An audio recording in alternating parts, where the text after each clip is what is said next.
am your physics Aarti, Madhumita Mukherjee. I promise a better scoring in your physics. Now, एक similar question कर लेते हैं जो 2015 में आया था। 2015 का क्वेश्चन, मेरा क्वेश्चन नंबर 2। क्वेश्चन क्या बोल रहा है? A liquid rises to a height of 1.8 centimeter in a glass capillary A, full stop. Another glass capillary B, having diameter 90% of capillary A, is immersed in the same liquid. The rising liquid in capillary B is, आपका option क्या दिया? 1.4 centimetre, B option दिया 1.8 centimetre, C option दिया 2.0 centimetre and D option दिया 2.2 centimetre.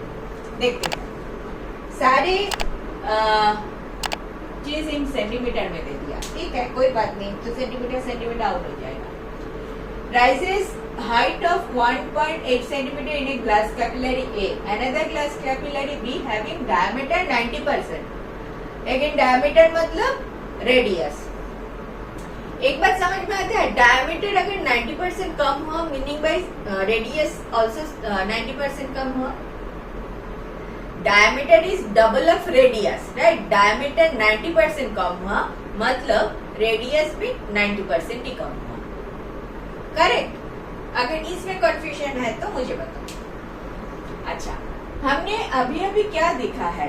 क्या देखा? फिर से वो वाले लिख लेते हैं, 2 पाई r t cos of theta equal to pi r square h rho 2 pi r square h rho g.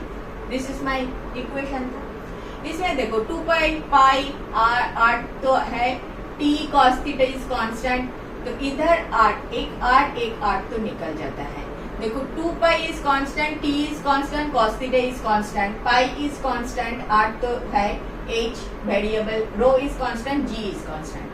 तो हमें पूरा कांस्टेंट से क्या मिला? Pi into r into h equal to constant.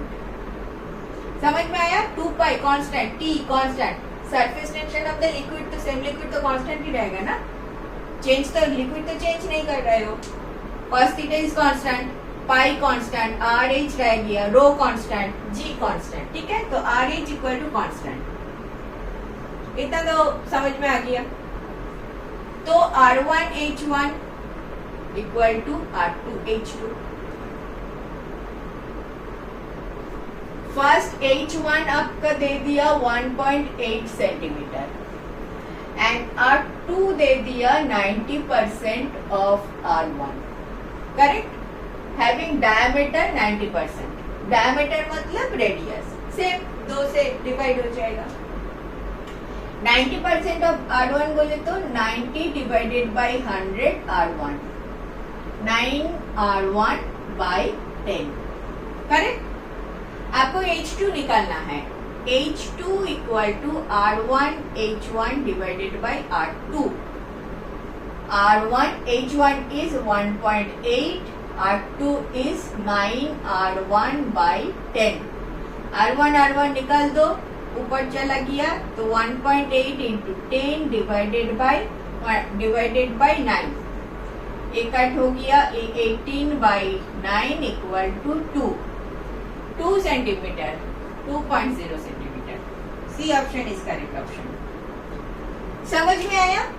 देखो, फंडामेंटल एक इक्वेशन मैंने याद रखा और तुमको बोला भी था, R इंटू एच कॉन्स्टेंट होता है, जितना नैरो होगा उतना ऊपर होगा, ये वाला प्रोपोर्शनल है। तो R into H equal to constant, इधर से R1 H1 R2 H2 निकलना था, H1 का वैल्यू दे दिया, R2 दे दिया इन टर्म्स ऑफ R1, तो मैंने कर लिया। क्लियर बात? इतना आपको करना पड़ेगा with basic, when you have basic in your mind. Basic को भूलना नहीं, वो वाला क्वेश्चन कभी आएगा नहीं, लेकिन क्यों वो ऊपर आता है और कितना ऊपर आएगा, ये वाला चीज आपको जानना जरूरी है, ठीक है? नेक्स्ट क्वेश्चन देखें। Thank you for watching. Last 20 years of questions I have explained like this. If benefited, do watch.